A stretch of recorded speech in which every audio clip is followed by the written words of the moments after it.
What's up, everybody? I'm out here at my urban gunfighter course with Valhalla VFT's premier pistol instructor, Mike Stanger. And what we're going to be doing here today is talking about real gunfighting, okay? Real gunfighting, under duress, under stress, heart rate up. Maybe you've been running around, right? It's just much different than coming out here on a flat range and just shooting nice and calm like everybody normally does, right? So what we're going to be doing is Mike is going to be making me do physical exercises, getting up and shooting, and then he's going to critique me and tell me how bad I am. But then he's also going to teach you how to shoot the right way. So, Mike, shooting a pistol under duress, what are some of the most important fundamentals that they need to know? I think some of the biggest things would be shot accountability. Because just because you're stressed out doesn't mean you get to miss the target. Especially in a civilian situation. Because the consequences are absolutely dire. Yeah. So making sure that you're still accountable for your shots, so having the discipline to decide to not pull the trigger when the dot's not on the target. I think the next thing is the visual patience of letting, being okay with your sight picture not being perfect at any given moment. Yep. And understanding and the feedback that your dot is giving you when it's time for the gun to go off or when it's time for you to have that patience of whether or not you should be firing the gun. Yeah, for sure. And guys, I can tell you as someone who's been in a lot of real gunfights, like Mike just said, we're not always going to have the perfect sight picture. We're not going to have all the best conditions. We kind of are working with what we got. So maybe just a flash of that dot off that red dot is going to be enough. But you still have to make sure, again, as Mike said, you got shot accountability because you are responsible for every bullet that leaves that gun. If there's an active shooter, right, and you go to take that active shooter down and you shoot little Timmy in the face, who's going to prison, Mike, the shooter or me? You are. Yeah, 100% of the time, guys. All right, so what we're going to do, we're going to start jumping into the exercises. I'm going to get my heart rate up, running around, and we're going to see how well I can shoot under duress. So stand by, everybody. What's up, everybody? I'm out here at the range for my urban gunfighter course with an exciting announcement, and that is that I have partnered up with Barbell Apparel. Now, I'm sure a bunch of you that follow the channel already know who they are, probably already wear their clothes, but if you don't, I'm here to tell you that they make the most comfortable clothes that I have ever worn in my life, and especially their pants. Now, today, I have on their tactical combat pants. Okay, we're out here, we're gonna push up to the test. But what I can tell you is these pants are not only some of the most durable, but by far the most comfortable combat pants I've ever worn, which anyone in the soft community will tell you is the hardest thing to find. So look no further. If you're looking for a good combat pant, here they are, all right? And with that, we're gonna head out and we're gonna start getting our shooting on.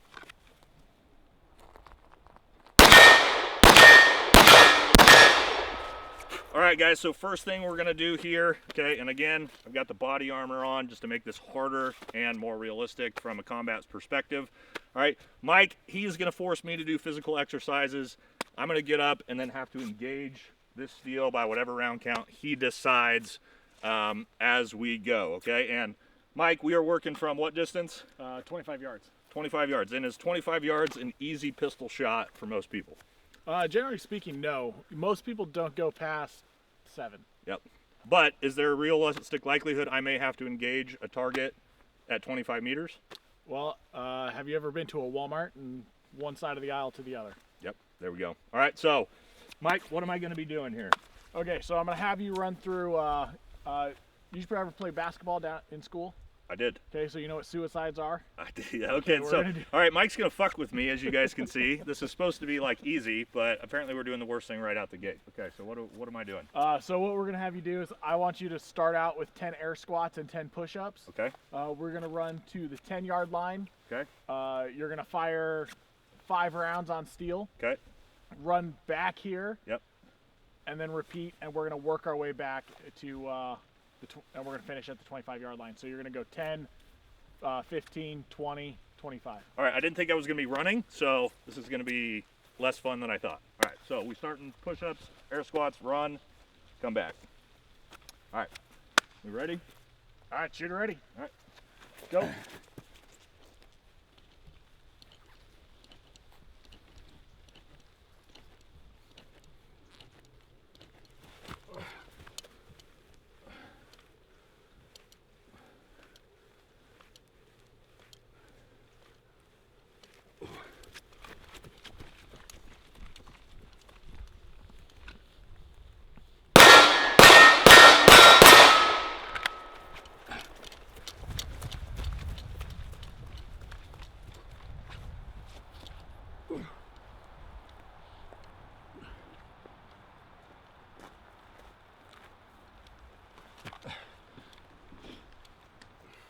doing next?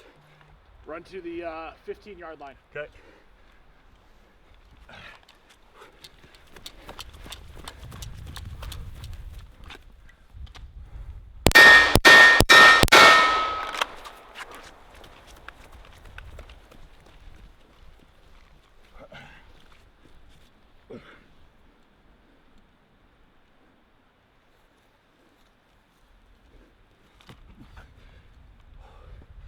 What's next? So you're gonna run up to this yard line. Okay.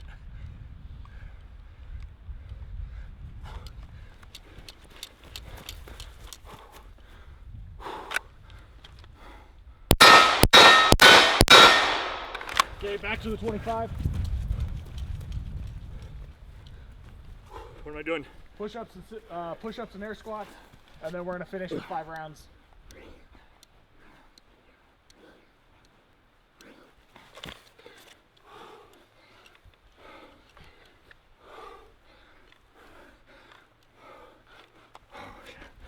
Whew. What am I doing? Five rounds from here.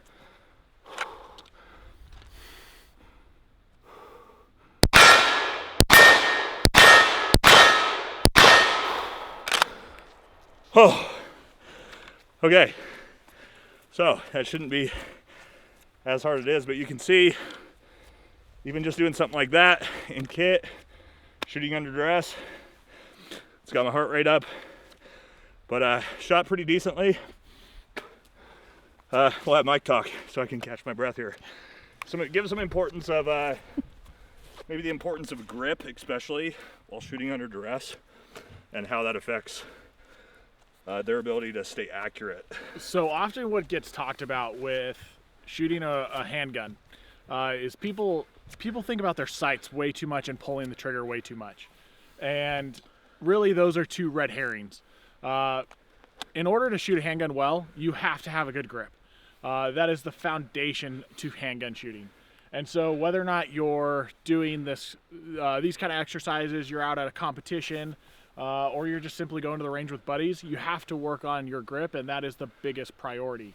The grip is the only thing that can make up for another fundamental of shooting, can make up for you not doing it well. So why don't we have you, Mike, why don't you have me hold the gun out and you actually show them up close how I should have the proper grip on this pistol. Yeah, absolutely. Let's Go move ahead and face down range. All right, go ahead and draw out your pistol.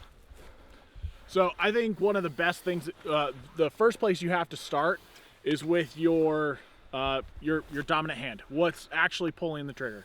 And so the best way I like to describe this is you're shaking somebody's hand. You're shaking somebody's hand for a really important job interview. So if you were to shake someone's hand and you gave them a limp fish, are you going to get that job? No, probably not. Okay, Not in our organizations, for sure. If you're going to shake someone's hand and you shake that hand so hard that you break their hand, will you get the job? Probably not. Okay, and so you're just going to give this gun a nice firm handshake. Okay, Right. so nice high and tight on the pistol. Now, from here, you're going to kick up your thumb like a hitchhiker. Take your support hand and just get this meaty part of your thumb, put it up against the side of the pistol. Now, often what happens is this hand just gets set onto the gun, Yep. where people still try to use their dominant hand to mitigate all that recoil, and that's not the hand that's doing all of the work. Right now, this hand's job is to just pull the trigger. So we have to actually get this hand set. So just slapping it on the side of the gun isn't going to do it for us. So one of the best ways that I've been taught how to build my grip onto it is you're going to come in with your support hand at a 45-degree angle. It doesn't really matter what the angle is. It's about setting it up properly. And so when that hand comes up, you're going to apply this pressure back towards the back plate. Yep. And so you're locking it in. And so all the pressure is going on that plane. Okay, so go ahead and do that. And then you're going to use your pinky Yep. to apply pressure to bring your dot down from 12 o'clock. And there's the dot. Now go ahead and I want you to pay attention to what the dot does compared to the target. So you still have to be focused on the target, Yep. but I want you to tell me what it does in relation to the target after this one round. So go ahead and fire one round. The dot got straight from the 12 o'clock back down into the window. Okay. So did the dot land back on the target? A little bit past it. Okay. So from here, what I want you to do is do the same thing. Okay. And make sure that your hand is engaged and is acting like a fulcrum on the gun to bring it back down. Okay. All right, finger on the trigger. That was much better. Came Okay. back down onto the target. Go ahead and do it again. Yep. One more time. Nice. All right, go ahead and reholster. All right, so that was just a really quick bit on gripping a handgun. We'll definitely have a lot more of that to give to you guys, and we're going to go way more in depth in our Red Dot Mastery handgun class. Yeah, so what we want to do, guys, is for those of you who don't know on the channel, in-person business, obviously teach tactical, firearms related content, civilians, law enforcement departments. Again, me and Mike teach together. He's one of the most proficient shooters in the region and also one of the best pistol instructors in the region. So we're going to be bringing you guys some more firearms related content going forward. All right, next, real quick, what I'm going to do, grab the rifle and run around a little bit as well. All right, stand by.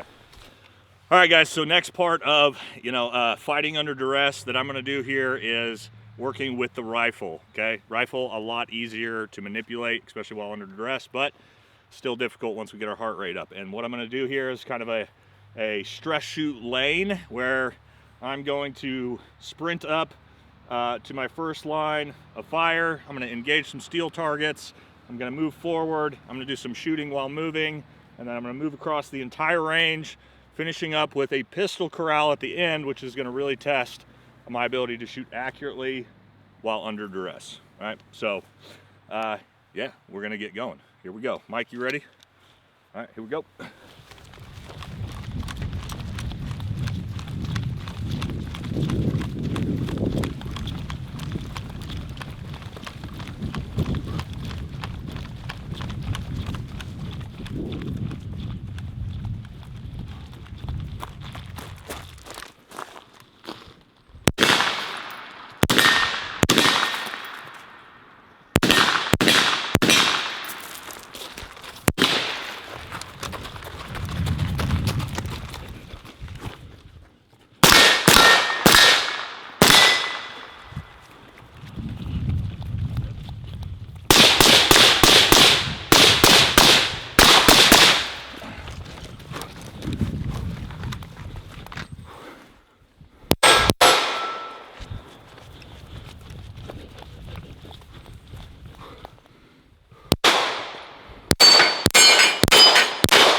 Whew, still didn't go down. I swear I shot it. All right, so get in there, get that heart rate up, all right, and actually have to shoot under duress. As you saw, first shot I went to shoot on that pistol corral, dropped the shot. That could have been the first shot, most important shot that I needed to take, right? So big suggestion here, when you're doing this, heart rate's up. When you go to draw to get that first shot out, take a little pregnant pause, tactical pause, catch your breath if you can for a second, then send your rounds. It'll really help you out.